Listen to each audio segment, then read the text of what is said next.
Hi, folks. This is the High Noon team. We are so blessed and privileged to have with us. I'll let you introduce yourselves, but part of the female women's support team of High Noon, these are the goddesses of our ministry. They're the goddesses of our groups because they're doing truly selfless and serving work and making a huge difference, a massive difference. And we can't overemphasize that enough on the lives of women who are going through High Noon's world and experiencing High Noon living. So I really want to give them an opportunity to share what it's like to be a woman going through a High Noon program, and also the things that they've learned, most importantly, because there is a huge, massive misconception in society, in religion, all over the world that sexual integrity, sexual urges, sexual energy, sexual desire is strictly a male thing, right, guys? And that is simply not true. Sexuality is something that everyone deals with, and the women's perspective and experience, from what I've heard, is pretty unique. And I really want to give a place that's really helpful for women and really to shine the light on these two fine ladies. So if you can introduce yourselves, let us know who you are and what you're about. Sure. Hello, everyone. My name is Carina Mendez. It's a pleasure to be here today to talk about this. I think it's really important, but yeah, we're going to get there soon. So I'm from Uruguay. I'm married with Robert Cunningham. You probably have seen him around. And I finished my school in communication studies, and I'm currently working for High Noon, basically doing many things, but especially like Latin America, volunteers, donors care, and other things like they come up. So yeah, that's who I am and what I'm doing right now. That's awesome. Can I ask quickly what made you want to work in this area with High Noon, helping? Yeah. So my own experience going through sexual integrity, and I personally didn't struggle with porn, but yeah, definitely like a struggle with masturbation. And but the biggest weight on my life was past relationship experience, Mm. and that was bring me so much guilty on my life. And High Noon helped me to put light on that and be able to not have shame and work on that. And so I just saw how much result High Noon brings to people, and for example Robert's life. And I just wanted that, and I just wanted to spread that to more women and to more men around the world. So yeah, that's why. Awesome. Yeah, thank you for sharing that. It's so good to have you, Karina. Okay, Mai. Yes, my name is Mai Thurston. I'm from San Diego. And I've been working with High Noon since I guess I started volunteering like summer 2018. And then earlier that year, I had been a participant, one of the first female participants for their, at the time, it was called the 90-day recovery program, before it was called Ascend. And yeah, so I gave my feedback on the program, then I started facilitating, and then I got even more involved and helped develop the women's version of that program, because before we had a women's program, it was just kind of made for guys. And like even in the words used, it was very much like a guy language, or not guy language, but just like it was addressed to guys. So I helped edit that and create new content for women. And then at the beginning of 2019, I became the women's program coordinator. So basically what that means is I organize the groups for the group calls. I connect people who reach out to us for accountability with accountability partners. And I also take care of the volunteers or the female volunteers. And even beyond that, I've been involved with other projects in the background as well. So yeah, now that I think of it, I've like been a part of the High Noon family almost for 3 years. So it's crazy that already 3 years has gone by. Feels like it's been a lot more than just 3 years. So yeah, it's been a really big part of my life. High Noon really helped me become stronger in my own sexual integrity. I had been struggling with masturbation for a really long time, basically since I was like middle school. And it was like something that brought me a lot of shame. And I tried so much on my own because, growing up in our faith community, there really wasn't so much being said to young women about this topic. So I felt like I was struggling alone, and I kind of had to figure it out on my own. So I took it upon myself to try to figure it out. And then when I went to the High Noon Summit in 2017, it kind of opened my eyes. And I was just really glad that we now had a space to talk about this and to, at that summit, a woman spoke up about her struggles. And that was my first time hearing a testimony from a woman. So when I became a participant and then started giving back, I wanted to be what that young woman was for me, and help other women feel like it's okay to ask for help with this. So that's why I'm with High Noon. My goodness, how many groups have you been running since you? Well, I have facilitated over the years, like maybe 5, 6, 7 groups. I'm like starting to lose count. Yeah. But other groups have been running in the background. Like I'm not the only facilitator. Yeah.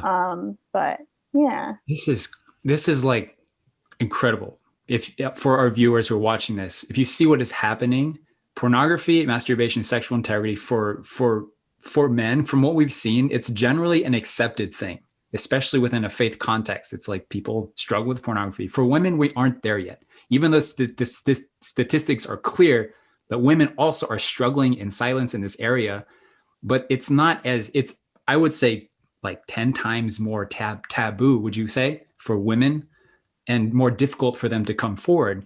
And for you, you guys are like truly trailblazers in this area.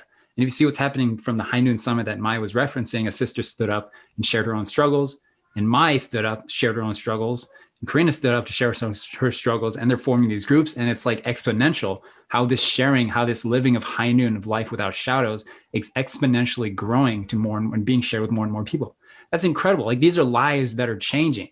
These are future marriages and families and descendants and lineages that are changing from the effects of just being open and honest to share about this and to dispel the shame and taboo that comes with it, regardless if you're a man or a woman. Anyways, sorry for a little bit of a rant there, but I just think it's just really, really inspiring. It really is. I'm so grateful for you guys. And I know that the women that you're working with and the men are just really happy to have you part of this world. All right. So I want to ask you the $1 million question right now. From your experience on the ground, not just from the stats, but do women struggle with pornography and masturbation? Absolutely. I don't think we'd be here if that wasn't the case. But yeah, I think the misconception that it is primarily a guy problem and that it's like abnormal for women to struggle with is completely a myth. I think definitely the stigma that kind of Benjy spoke to earlier is very real and palpable. And like even people who, reach out to join the group calls, like for many of them, it's their first time ever talking about it with anyone. And, sometimes they kind of come and say, yeah, I really like just kind of forced myself to do it because I knew it was something I needed to do, but this is like really hard. And I think it really speaks to the stigma that women face in this area. So yeah, one of my wishes is just that women would feel less stigmatized and, feel like they're abnormal because of, if this is something that they're dealing with. Yeah. And I will add to that I think we need, like, before asking, like, what do women struggle with porn, we need to define porn. And I love the definition of High Noon of pornography. Anything that excites you sexually, anything that arouse you sexually. It has the purpose of sexually arouse you. Sorry, my English. But yeah, so porn, anything that has the purpose of sexually arouse you. So who isn't your husband? Just that is not your husband. Exactly. Thank you, Mai. Not everything. Yeah, I think that we need to see porn that way because at least myself, I have the perception that porn was the hard porn that you look on websites. And for me, like that was like too much. So I never consider myself like strongly with porn, but definitely I have read books. I read manga, watch the like anime, and usually looking for the romance part of it, and dramas and all that romance content. They all usually have like one a little bit or a lot, depending on what content you're consuming, of sexual content.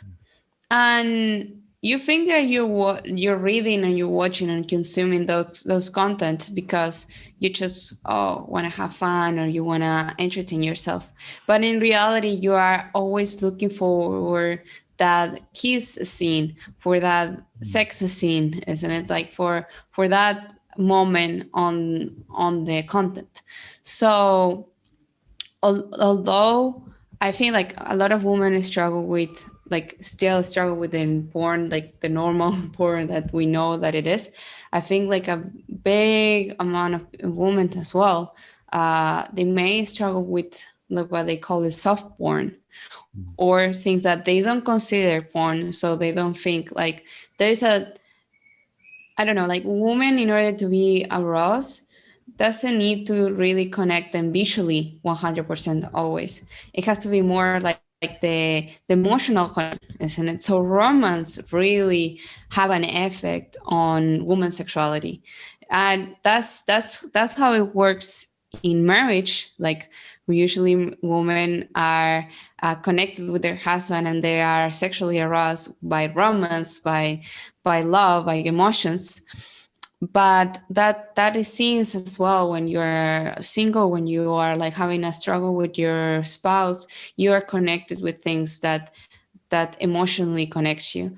So, and that arouses you, that connects you sexually. So I think that is an important distinction as well to say when we talk about porn for women, because many women, they confuse themselves like, oh, I'm not struggling, but in reality they kind of stop consuming those content that actually are being there for that purpose. Yeah, that's a really interesting distinction, that because many people, like you said, do say like, well, I'm not addicted, it's not a problem with me. But so that over sexualized content, from what you've seen, how does that affect people in their lives? Like, how does it actually affect, how is it damaging and harmful to people? I will talk about myself to make it like more connected and real. So as I say, I really struggle with masturbation, and yeah, I didn't even thought that was called masturbation. I didn't even know what it was called until like later on, almost like very later on. So, but those content, like for me, was like romance, usually anime or drama, what made me sexually aroused. So I think that that's how they affect you, because as porn for men, any content that wants to sexually arouse you or like stimulates you, that's the word, stimulates you. Any content that wants to stimulate you, they want to cover a need for love, isn't it? A need for connection. So you're trying to cover that need through this content, and in the moment you feel like, oh my sweet charming, please charming, it's gonna come to me and kiss me in the moment, and you fantasize is a big thing, and you fantasize for that moment where he comes to you and kiss you. You are the most beautiful woman, and yeah, you spend hours there trying in your mind, trying to fulfill that need. But there's no way that by yourself or by that content you're gonna ever fulfill that need. And of course, like afterwards you feel like so alone, and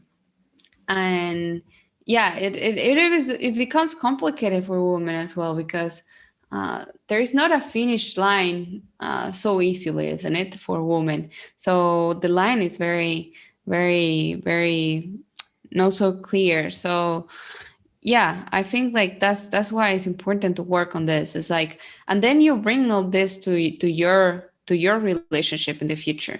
You think like either by romance, you think like your husband should have, you have huge expectations of what your husband should be doing or should we do, and as well, like if you get used to masturbate yourself, then in the bed has an effect on your relationship, isn't it? So yeah, Mai, do you want to say anything? I feel like you pretty much covered it. The point that I was really honing in on was the fantasy element of it. And I mean, like there's already a lot of research about why porn is bad. And it's, it's just like any other kind of addictive substance, is the same thing. But I think beyond that, the fantasy element, one reason why porn is problematic is because you acclimate yourself to a fantasy, something that's not real. And so when you do enter a real relationship, that's going to be at odds with the real relationship that you're trying to create in that real sexual intimacy. And so that's how it is with porn, and with masturbation too. You're conditioning your body to react in this very specific way. And in some cases, a way that like can't actually physically be replicated with another person. So that will just, impact your ability to be intimate and satisfied. So I think the fantasy is a really big problem with porn and like porn adjacent material. Yeah. Yeah. So during your journey through sexual integrity, how did it really affect you negatively? And how does it change? How's your life changed since you joined High Noon and took control? Yeah, I think, well, I don't remember exactly when I kind of had this aha moment, or like things kind of really changed for me. I guess like before High Noon, there was a lot of shame. And then when I started working more on my sexual integrity, and like I was, getting help and accountability, at some point, I don't remember exactly when, but I started to like kind of understand, I was more in touch with my value. And so I didn't feel as much shame. I was able to kind of detach I guess like, there's that like guilt versus shame. I could, change from being ashamed of it to making it something that I was maybe guilty about. Like if I had a relapse, it wasn't a reflection of like, I'm a bad person because this is something that I'm dealing with, but like, this is just a struggle that I'm faced with, and it doesn't make me a bad person. And I think like with like my personal struggle with masturbation, it was always like something that, it was really exciting in the moment. And then as soon as it was over, I just like the sinking dread, or just this feeling of, it kind of, it's like when the smoke clears, like you're just alone again. And it's like the feeling of loneliness that you're feeling before is magnified. And so without, working on myself to get rid of the need to have those experiences, even just to have that high for a short moment of time, has really like made my life feel more whole, and just I feel more whole as a person. Yeah. Thank you for sharing that. I think that's extremely helpful to hear, just the impact, because people generally don't know that they need something until they see the other side, or they hear from experience like yours of someone who has been through the jungle, seen the light, and is now in a more free space to breathe and to live and to be happy. Yeah, that's awesome. So we identified the question is, do women struggle with porn, and men? Absolutely. So if so, then why is it that people are hesitant to get help? Because according to our statistics of the surveys that we have done as an organization, we've surveyed thousands of high school, college students, and found that 48% of women said that they intentionally watched pornography in the last 6 months. So it is an ongoing thing for women and men as well. But if that's the case, then why is it that people who are experiencing what you've experienced, the shame, the guilt, the depression, are not seeking help? And what is the biggest barrier for them to actually getting help? I feel like I keep coming back to this point, but like the stigma definitely for women is, I think, one of the biggest barriers. Just like, I think, like I said before, the idea that, like, I guess if you ask for help, then you kind of almost are accepting that it's a problem. And by admitting that this is something that you're struggling with as a woman, it feels like I am less than, or I'm different, or I'm abnormal. And that is like hard to kind of, that's a hard thought and feeling to have. So it's, and I think also just like it's not talked about as much. And I think at this, you know, on the other side, I think women might think it's not as much of a problem, or like we just view it a little differently. So it's, you know, yeah, I guess like kind of with what Carina was talking about earlier, like, you know, maybe if you don't watch hardcore porn, you're watching softcore or, you know, other adjacent materials, it doesn't really feel like it's porn, or it doesn't feel like it's the same thing. So we kind of, you know, it's easy to justify or make excuses. And so I think it's just like there's a lack of conversation with, you know, women having those conversations like publicly. Because I feel like for guys, it's really easy because it's just like this widely known thing and everyone talks about it. It's easy and it's like expected almost.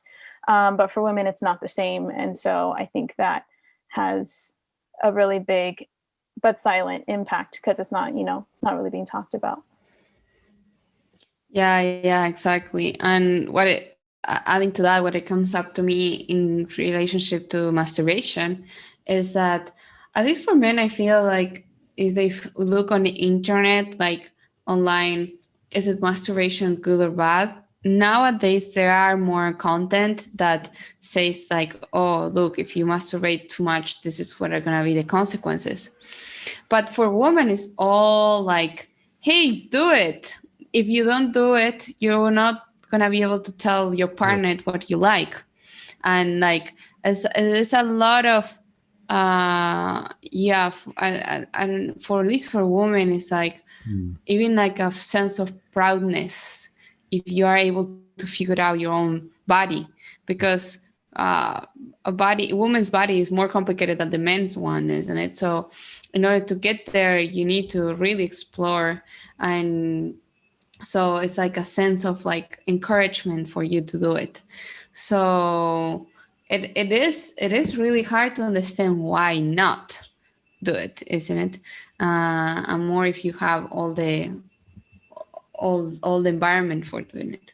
So I feel like true cases, you don't really know what you're doing, you know, or like, is this masturbation or not? This is not masturbation, self-stimulation. That's something that probably like happened to me, for example. And then I think like the fact of that, it is really complicated to know like why to stop this.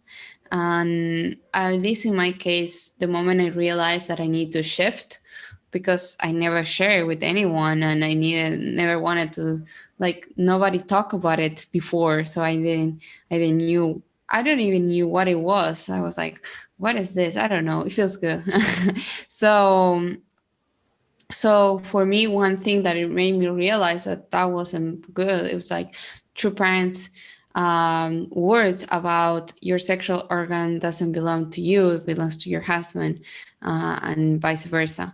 And your pleasure is not for yourself, but for the other person. So it made me feel like, oh my gosh, I'm feeling this feelings, this pleasure, and I'm doing it just by myself. So probably something is wrong here. Like, it shouldn't be like that way. And getting closer to the matching process, I'm like, okay, I'm gonna be serious about this. But otherwise, I don't know if I didn't like really like, and I heard that many times, but at some point it's like, it just how you have that aha moment, isn't it? And you're like, oh, that's it. And I think that's why I agree with Maya. I think if we talk more about this, more people gonna know, like, not the standard for make you feel bad, but you can have a better life. You can have a better view of your own sexuality, not just as like what the world wants to tell you, that experiencing sexuality is to enjoy it. Like, yeah, sexuality is really amazing, but it's way more amazing if you do it centered on your partner, and vice versa. So yeah, I think like if we talk more about this, I think we're gonna have more impact on women. Awesome. Karina, I have a very important question. Was it worth it? Is it worth it? Looking at your husband, your relationship now, being married in a relationship, was it worth giving up the self-stimulation? Yeah, definitely. Yeah, it's not comparable. Like, you cannot compare. It's like two different worlds. It's not, you cannot compare, and it is really worthy to work on your sexual integrity. And both of us, isn't it, like being with a partner who work in his sexual integrity, and myself, is that that's just really amazing. And I think if you work on your sexual integrity, you are vulnerable about it, your partner feels like more encouraged to do it as well. So yeah, definitely. Yeah. So speaking of sharing, both of you guys have done podcasts with High Noon. So I'm going to put some links in the description so they can check that out. Also, for everyone watching, be sure to watch the other videos on this channel, especially if you're a guy like Karina's talking about. This is not a one-way street. High Noon is about two becoming one. We're about our word and our actions becoming one. We're about men and women becoming one. Integrity and character. That's what we're about. So we're just trying to have a balanced conversation. And when I'm speaking to you guys, I always have my wife right next to me in spirit and in heart. So I hope you can take that as it is. Anyways, all right. So assuming that a woman decides, okay, enough is enough. I've had it. I'm through with the shame. I'm through with just feeling bad about myself, even though the whole world says it's fine, it's healthy, explore yourself, whatever. I just don't want to do it anymore. And they decide to join your group. Why is it that people decide to join a women's group in High Noon? What kind of pushes them over the edge generally, do you think? I think in many cases, the women joining groups are women who have tried as much as they could on their own and just realized that they couldn't do it without more structure or support. And I mean, that's ultimately what it came down to for me. I had a really good stretch before I joined the program. And I had my parents as my accountability partners. And I think for some people, if they can involve their parents in that capacity, that's great. And that works for them. But for me, it wasn't enough. So I knew that I needed more structure and also just more education. So I think, for many of the women joining groups, they realize that it's just what they need, that community and that connection, and that extra support. And I know there are other reasons, but that's just the first thought that came to mind. Carina, do you have anything to add? Yeah, it's so funny because they join when they are in the limit, and they don't expect the other things. They don't expect the other result of them joining, like the connection, the artistic relationship. They just want the result of then stopping this habit. But on that process, they find all that connection, relationship, grace, honesty, a place for the first time in their lives to be themselves completely. Like, hey, I can share. And so many, they share the story for the first time there in a group. So it's like they open their worlds to possibilities. And it's really, they found so many other things that they didn't expect. because at the end of the day, porn and masturbation is by itself is not the problem. It's the connection and the support and the lack of education that is. So they get all the other things, and many doesn't want to leave our world, isn't it? Because it is really an amazing place. I think also one motivating factor that comes up a lot when I like receive the forms, it's they're in a matching process. So it's like, now that they're, looking to get blessed in the near future, it hits them like, okay, this is something I really need to have under control. So I think just like when the blessing is within grasp, they know like this is something that they need to be really solid on. Yeah, which is like interesting because we are preparing from the blessing this day we're born, isn't it? Since the day we're born, we are in preparation for the blessing and then in preparation to create a great blessing. In preparation to create a great blessing, which is like long term, not just receive the blessing, to have a great blessing.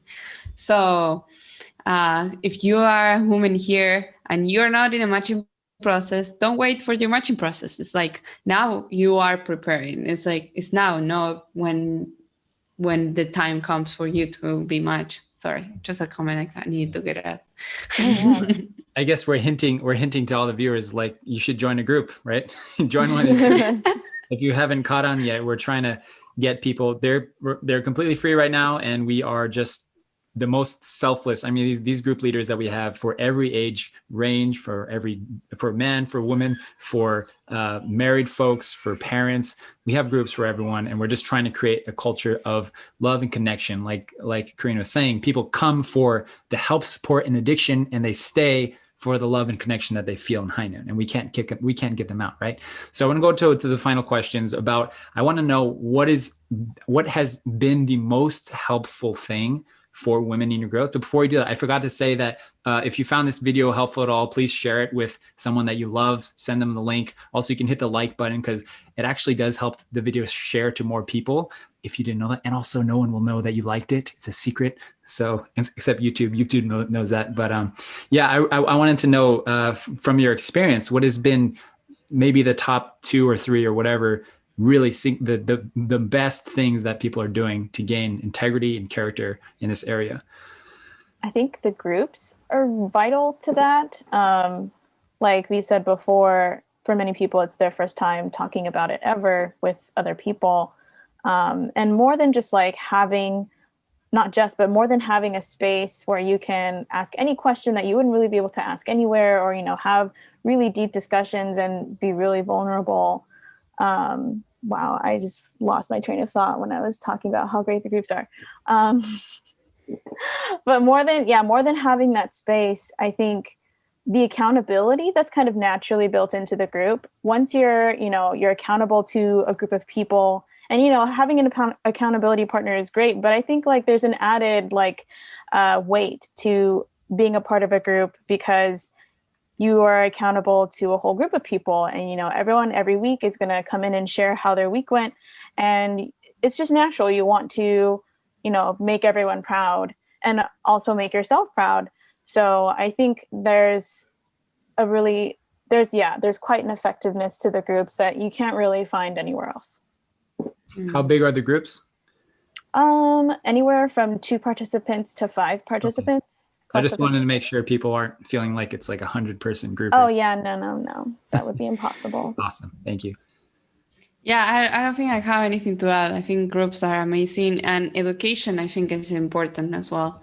Like the education you receive, the self-awareness, I think that's something that you learn through the course, and it really helps you to understand what you're feeling, what you're going through.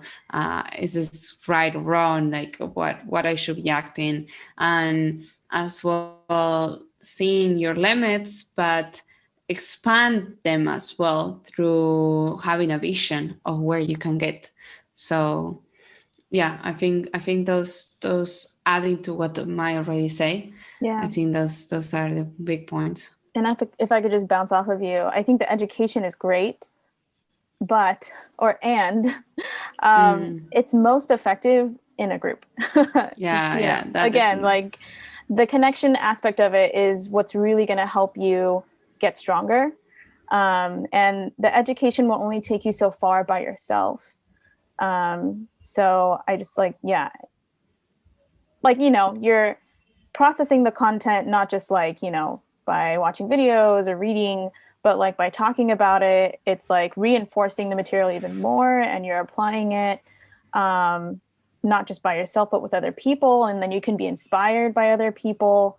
There's just so much more benefit to being a part of a group than, trying to educate yourself, which, some people, if, they feel like that's all they need in the beginning, like that's okay. But I think like eventually you'll find that there's a limit with just educating yourself. You need both the intellectual and then the social aspect of it. Yeah, for sure. So we'll put a link down in the description for joining a group, which you can sign up for right now and today. And why not? No one's going to know except us, or except the women leaders. And we have groups for men, like I said, whoever you are, we have a place for you at High Noon.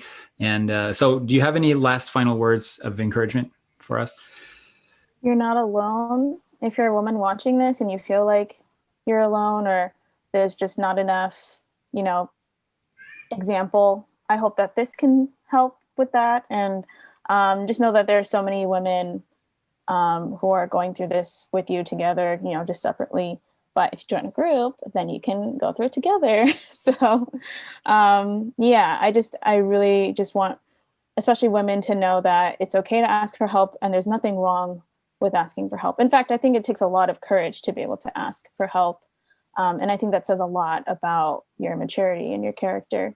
I just wanted to extend an encouraging hand to anyone who really just needs that extra push or might be on the fence. Yeah, and if you don't feel like you are struggling with porn masturbation, you don't consider yourself doing that, you don't need to join High Noon to fix a problem. You can join High Noon to grow up, to expand your sexual integrity, to work on what already you're doing, So if you wanna like boost your way, isn't it, and your growing process, High Noon is the best place to do it, just for you to realize that you're not the only one struggling with other things. Like you might be struggling with emotions towards someone, isn't it? Like you have a crush, you are trying to clean your emotions, you have like many things, whatever you're trying to work on sexual integrity aspect, High Noon can help you through that, because you're going to learn many tools that it's not just to, as I say, like as Anne might say, it's not just the educational part, it's like the connection and the sharing and the vulnerability that you will not find somewhere else. So yeah, like if you want a place to be yourself and share like honestly what you're going through, whatever is your struggle, or you're not struggling with anything but you want to still keep working on yourself, I feel like High Noon groups are perfect. So you're welcome to. I also just want to add, I just remembered something. This is like my administrative side talking, but if you are passionate about this and you want to help other people, and maybe become a volunteer, become an accountability partner, be a facilitator, even if this isn't anything you've ever struggled with, we're always looking. You don't have to have struggled with porn or masturbation to be an accountability partner or even to be a facilitator. My first facilitator never struggled with porn or masturbation, and she was the only, but also just she's such a great person and facilitator. And so I just wanted to say, like, if this is something you're passionate about and you want to help, please join our volunteer, not staff, our community, our family. We're always looking for more volunteers, and we'd love to have you and be a part of the family. So. Yeah. All right, sisters, thank you so much for your time. Again, if this video was valuable to you, please share it with somebody that you love. And also watch the other videos on the channel. I think it'll be really inspiring and encouraging for you. All right. Thank you, everyone, for your time. Thanks for watching. God bless. Take care. Bye.